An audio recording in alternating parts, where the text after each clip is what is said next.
Yeah, so that's awesome. So just a time check, we have 10 minutes left. Yeah, okay. So if it's cool with everybody, I'd like to head to our Ilhan resolution. You'll find it on the ivory paper. Also the Northside resolutions on the back as well. Yeah. On a matter of principle, I really, I could throw a few more reallys in there, disagree with these. Can I start then before we even start the discussion? Yeah. Well, okay. So what I would like to start off the discussion. I wrote this resolution by myself. I put it out for whatever comments. That's the word. There's a reason why. So this is one of the most important things I've ever written, and I want to explain the reason why I wrote it this way and the reason why there's so many clauses. I'm not necessarily what's the word? Kill your darlings, right? I'm not like stuck on this being the exact same way it is, but I think it's important for me to explain and articulate why it's written this particular way. So if it's cool with everybody, again, this is the ivory sheet of paper. I just want to go through it clause by clause and explain where we're at. So part of what I want to do is share, so we're only constricted by our Constitution, and if it's not against our Constitution or the state Constitution, we can do it. And a resolution is a very traditional kind of concept that we flipped on its head, and I think there's a very important reason for that. For the quote theatrics is how I explained it so on. So the first two clauses, first three are explaining why we have authority, right, in making this resolution. We're the biggest part of CD5. We've always been CD5, but also CD5 is also these other places. The reason why I went into Ilhan's her specific life story here is we're talking about the resolution is condemning xenophobia. And so it's very important that, in my mind, we explain her specific life experience, because that is informing what she's saying and why everybody else is freaking out. The one after that, she's the highest vote getter in CD5 history. I think that's important to point out. It's also important to point out that she's the first hijabi Muslim in Congress. They literally had to change the rules in order for her to exist as a human being in Congress. Also specifically, I think we can say with fair confidence that because she's a hijabi Muslim is a big reason why she's getting a lot of bullshit. Also, in addition to that, we need to separate that she's a black woman, because her being a black woman is another reason why she's getting a bunch of this bullshit. Yes, it is. And so it's very important for us to literally spell it all out. Not only is she she's one of only 22 black women in the House, 25 total in the entire Congress out of, again, 435. Let's see. It's important that we note that the majority of the Jewish constituents in the state of Minnesota live in our district, again, because the anti-Semitism charges are false. All right, so this is these next three about divide and conquer, structures of power, and Ilhan's solutions. This is really the crux of the matter. So what our Congresswoman is dealing with is it's the oldest trick in the book, literally. And I think it's important that we point that out. Also, what she's doing is she's speaking truth to power. She's calling out the structures of these systems, and that's dangerous. And the systems are attacking her over it. So I think it's important that we explain what the systems are that are in play here. Followed by Ilhan's entire MO, which is solidarity. And so again, anyone within progressive organizing movements among marginalized classes, and especially in Minnesota, Jews and Muslims, will tell you, no matter what, solidarity is how we protect ourselves, it's how we move forward, all those things. So I think that's, again, also important. The next few then situate this within the actual regional context. So while the Congresswoman's comments were about political organizing around the state of Israel, the fact of the matter is Palestinians are human beings and treated like absolute shit. And I think it's important because we need to recognize their humanity and their rights under international law, again, within all this context. Then this final clause on the front page, this is why what she's saying is so dangerous. It's because all the vested interests in silencing her are the forever war machine. And we need to name the forever war machine because that's what's at play here. What is the name? Of the forever war machine? Well, in this particular case, Let him finish going through it even before we start discussing individual ones, because I've got problems with a lot of these. so again, so the fact of the matter is the majority of military money in the United States goes to 5 places: Saudi Arabia, Israel, Australia, and the UK. Australia. So those are the top 4 at any given moment, depending. Saudi Arabia by far. I thought you were going to mention Well, that's again. These are why this is why I bring up the Forever War Machine, because the Forever War Machine is Lockheed Martin. It's Raytheon. It's these places. They have manufacturing in all 50 states, and they do that on purpose to make it dangerous to oppose their profits, aka war. All right. So on to the second page. This is situating the particular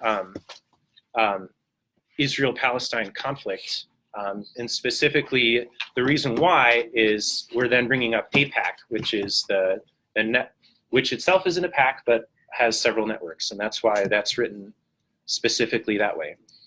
Also, the reason why these comments blew up to begin with is because she was just one of many people saying, hey, maybe it's kind of biased for me to take this free trip. So then the next, let's say 4. So the next 5 comments are specifically about the backlash. So so she correctly pointed out that AIPAC spends money to influence our government. We then recognized that Ilhan didn't mean to, but in people's minds, upset them. She took care of it and apologized.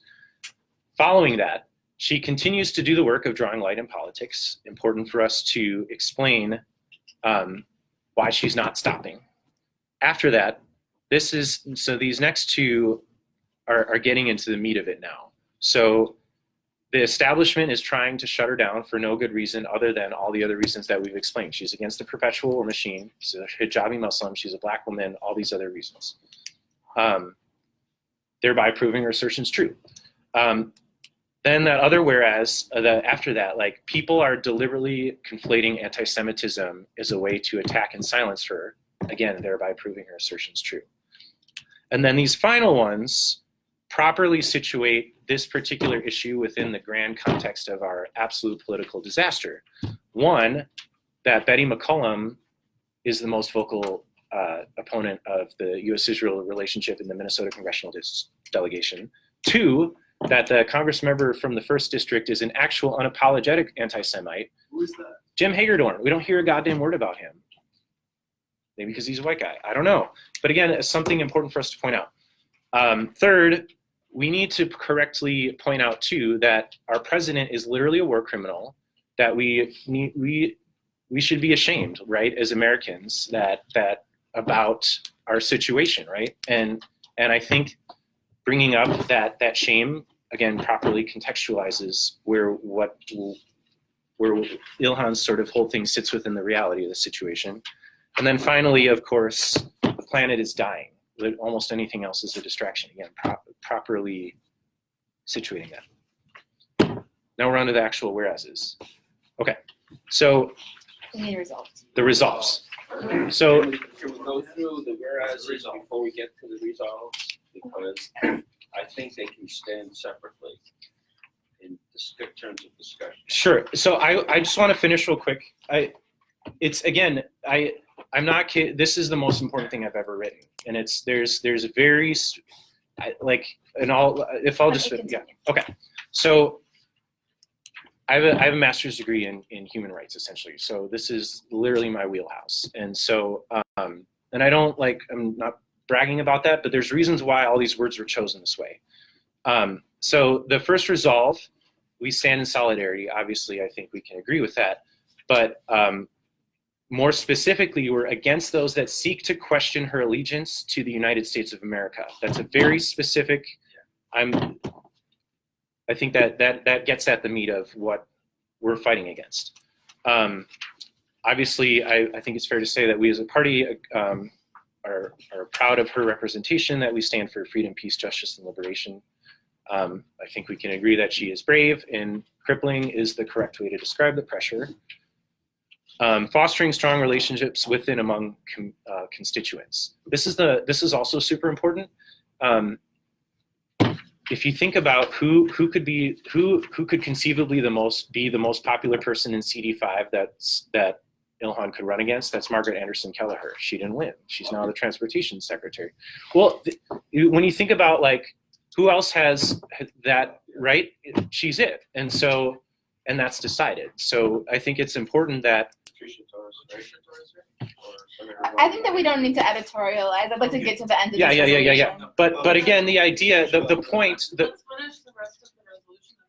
yeah. But the point is that she's a rock star, right? That's the point of this, and that brings us benefits to our district, and again, is the rest of the country doesn't quite see that. Okay, so the reason why I put in the Dr. King thing. Injustice everywhere is a threat to justice everywhere is because this is where it starts to get granular in the way that we actually call out white supremacy, and that we actually we draw the line in the sand and put ourselves on the other side. So Dr. King's letter from a Birmingham jail is, I think, a perfect piece to use as our reference for what we would consider white supremacy. Okay. So we forcefully condemn bigotry in all its forms. And here are all the words, and I'll explain why. I'll use these specific ones. Xenophobia, Islamophobia. I explained why those are set up in whereases. Anti-Semitism, same thing. I put xenophobia and Islamophobia because those are the actual problems in Ilhan's situation, followed by, in general, anti-Semitism. Yes, we should also condemn that. Classism. We care about the working class. We care about labor. We care about that kind of thing. We're transphobia and misogynoir.